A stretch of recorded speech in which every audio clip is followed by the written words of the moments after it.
자, 맛을 아는 카사노바에 이어서 이제는 멋을 아는 카사노바 이 얘기를 해볼까 합니다. 요리, 다양한 문필가로서의 지성인의 모습들 뿐만이 아니라 외모도 참 중요했던 시기였기 때문에 여자들의 환심을 살려면 옷이나 패션 이런 것도 참 중요했다는 생각이 듭니다. 카사노바가 말씀만 들어봐도 왠지 무척 화려했던 남자가 아니었나 생각이 드는데요. 예. 사실 18세기 자체가 패션의 시대였죠. 그리고 카사노바가 이 패션의 상징과도 같은 인물이었습니다. 사실 이 시기가 되면 사교라는 문화가 전 유럽으로 확산되던 시기입니다.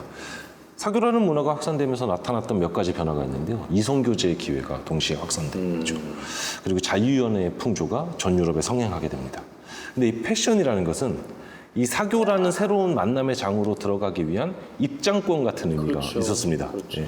당대 카사노바뿐만 아니라 당대 많은 귀족들, 지식인들이 굉장히 화려한 의상과 가발, 마스크, 손수건, 모자, 구두까지 옷차림에 엄청난 신경을 썼습니다.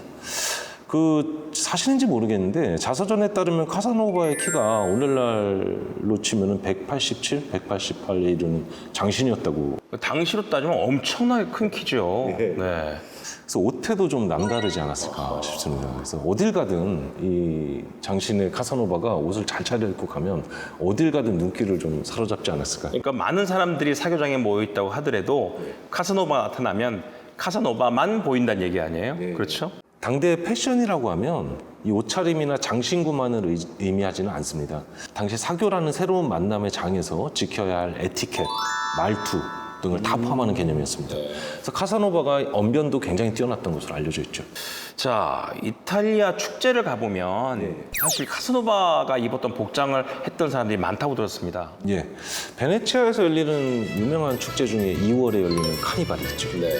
이게 이제 브라질의 리오데자네이루랑 그 다음에 프랑스 니스와 더불어서 세계 3대 카니발로 알려져 있습니다. 이때 전 세계에서 수많은 관광객들이 베네치아로 모여들게 되는데요. 그때 이 사람들이 화려한 옷과 또 가면을 쓰고 또 때로는 변장을 하기도 하고 거리를 행진을 하는데 이 행렬에서 빠지지 않는 인물이 카사노바입니다. 카사노바 역할을 하는 배우죠. 정확하게 얘기한다면 이 카사노바가 많은 여인들에게 둘러싸여서 화려하게 행진을 하는데요. 재미있는 것은 행진에 참가했던 다른 많은 사람들이 18세기에 유행했던 화려한 로코코 의상을 걸치고 이 카사노바의 뒤를 따릅니다. 그러니까 이것은 카사노바가 오늘날까지도 패션의 상징으로 인식되고 있다. 이걸 잘 보여주는 사례죠. 카사노바가 당시에 패션 아이템으로 가장 많이 사용한 게 어떤 거였나요? 카사노바와 관련된 많은 에피소드들에서 단골로 등장하는 것이 이 마스크입니다. 가면. 예. 보통 카니발 기간에 유럽에서 마스크들을 많이 쓰는데 왜 그럴까요? 자기를 다른 사람으로 오해하게끔 하려고 그러는 거 아닐까요? 예, 군중 속에서 다른 사람의 시선을 받지 않고 익명성 속에서 즐거움을 충분히 만끽하는 방법이었습니다. 마스크를 쓰고 나면 모든 사람들이 다 똑같아지고 또 신분의 구속이라든가 어떤 사회적인 구속으로부터 완전히 자유로워지게 되는 것이죠. 사실 당시 도박으로 돈을 탕진했던 귀족들이 이제 구걸을 하게 되는 경우가 있었는데 그때 마스크를 쓰고 구걸을 하는 사례가 빈번하게 발견됩니다. 우리나라도 탈춤이 있었던 가장 중요한 문화가 일반 평민이 양반을 비판하거나 그렇게 하려고 만들었던 게 탈춤이었던 얘기가 들듯이 마스크가 가지고 있는 계급을 뛰어넘는 힘이 있었던 것 같습니다. 자, 맛과 패션, 자유와 철학이 뛰어났던 카사노바, 우리가 참 몰랐던 모습들이 많은 것 같습니다. 이번 다른 측면에서 한번 살펴보도록 하겠습니다.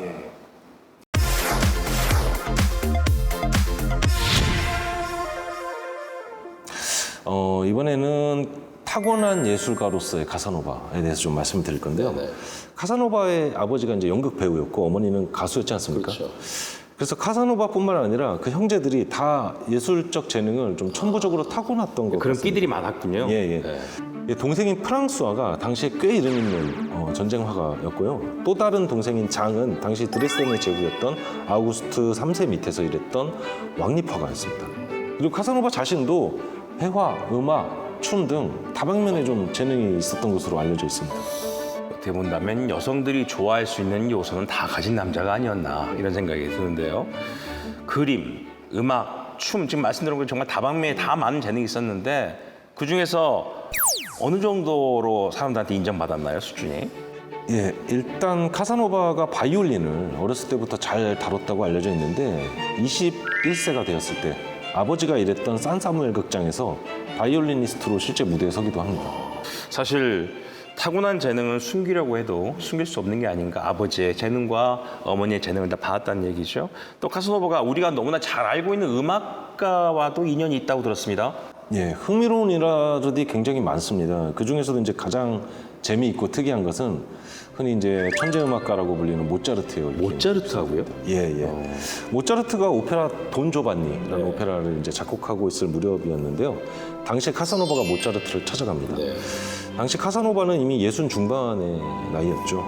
그 돈 조반니가 스페인어로 돈 후안이잖아요. 스페인의 전설이나 민담에 등장하는 남봉꾼입니다. 카사노바가 모차르트한테 돈 조반니보다는 내 얘기를 직접 써보는 게 어떻겠냐 이렇게 제안했다고 전해지죠. 그리고 그 얘기를 들은 모차르트가 고개를 저으면서 카사노바보다는 돈 조반니가 훨씬 낫겠다 이렇게 얘기했다는 설이 전해지는데요. 모차르트가 실제로 저런 말을 했는지 안 했는지 그건 알 수 없습니다. 그런데 이 둘 사이에 교류가 있었던 것은 분명한 사실입니다. 프라하에 가면은 모차르트 박물관이 있는데요. 거기 카사노바의 사진이 전시되어 있습니다. 카사노바를 이야기했는데 모차르트까지 나올 줄은 정말 몰랐습니다. 정말 다방면에 재능이 있었던 사람이 아니었나 싶은데 이런 음악 말고 미술에도 재능이 있었다고요? 예, 회화에서 좀 재능이 뛰어났던 것 같습니다. 소묘를 실제로 많이 남겼습니다. 그리고 당시 러시아의 예카테리나 여왕의 초상화를 그리기도 했고요. 1760년에는 로마에서 당시 이름 있는 화가였던 라펠 맹그스 그리고 굉장히 전 유럽적으로 유명한 예술사가였던 빈켈만을 만나서 그 예술사에 대한 대화를 나누기도 합니다. 근데 사실 카사노바가 가장 두각을 나타냈던 분야는 음악이나 회화보다는 문학이었습니다. 문학이요? 예. 일단 먼저 희곡인데요. 파리에 거주하고 있던 1752년에 처음으로 희곡 작품을 썼습니다. 그리고 오페라 조로아스트로라는 오페라를 이탈리아어로 번역해서 드레스덴에서 무대에 올리기도 합니다. 그리고 말년인 1791년에는 자신의 삶을 소재로 희곡을 발표하기도 하는데요. 이 희곡이 1971년에 이탈리아에서 카사노바의 추종자들에 의해서 무대에서 상연되기도 합니다. 참, 희곡, 뮤지컬, 소설까지. 카사노바 하면 자서전이 가장 먼저 떠오르는데 지난 2010년이었나요? 그 원본이 공개됐다고 얘기를 들었습니다. 예, 그 카사노바가 자서전을 썼던 것이 67세 무렵부터입니다. 이 말년에 자신의 인생을 돌아보면서 자서전을 집필했는데 굉장히 방대한 분량입니다. 초고가 약 3,700여 쪽에 이릅니다. 자서전에는 사실 당시 유럽의 상류층과 관련된 굉장히 민감하고 또 선정적인 내용들이 많이 포함되어 있었기 때문에 당연히 생전에는 출판되지 못하죠. 그래서 카사노바가 남긴 원고들이 친척들의 손에 전해지고 그리고 이게 나중에 독일의 한 출판사로 넘어가게 됩니다. 그래서 지나치게 민감한 부분은 좀 걸러내고 출판이 되는 것이죠. 그리고 2010년 2월 18일에 프랑스 정부가 프랑스어로 쓰인 카사노바의 자서전 원고 원본을 960만 달러, 그러니까 한화로 치면은 약 126억에 해당됩니다. 이 960만 달러에 매입해서 세상에 공개하기로 결정을 내립니다. 어쨌든 카사노바는 자기 자서전이 출판되는 것을 보지 못하고 세상을 떠났죠. 1798년 73세의 나이로 세상을 떠나게 되는데 사인이 또 비뇨기 질환으로 알려져 있습니다. 네, 말씀 들어보니까 그 사인도 역시 카사노바답다라는 생각이 듭니다. 자서전 덕분에 아주 혼란스러웠던 18세기 유럽의 중심의 그 문화를 우리가 알 수 있게 된 게 아닌가 싶은데요. 네, 그럼 카사노바가 이성을 만나기 전에 즐겨 먹었다는 달걀 흰자 요리 함께 드셔보시죠.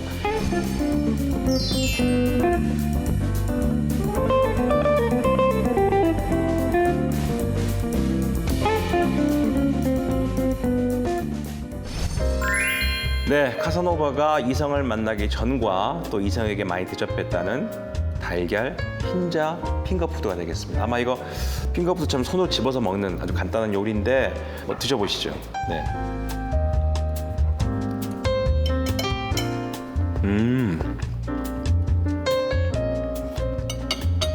맛이 없을 수가 없네요. 힘이 납니다. 네. 예. 달걀 흰자로 만들었다고 그래서 좀 비린 맛이 나지 않을까 걱정했었는데 전혀 안 나죠. 그렇지 않고 전혀 그렇지 않습니다. 담백합니다. 좋아하는 요리가 사실은 몸에 가장 좋은 소재 또 재료로 만든 요리였다는 게 더 신기하고 그래서 또 우리가 얘기한 것처럼 카사노바가 장수할 수 있었던 이유가 아닌가 싶은 생각 드는 요리입니다. 먹어보니까 담백하면서 건강해지는 것 같고 느낌이요. 예. 막 힘도 나고 체험 효과가 있는지는 잘 모르겠는데요. 진짜 건강해지는 느낌이 납니다. 그렇죠. 건강해지는 느낌이 듭니다. 그래서 아마 몸에도 아주 좋은 요리가 아닐까 그런 생각이 듭니다.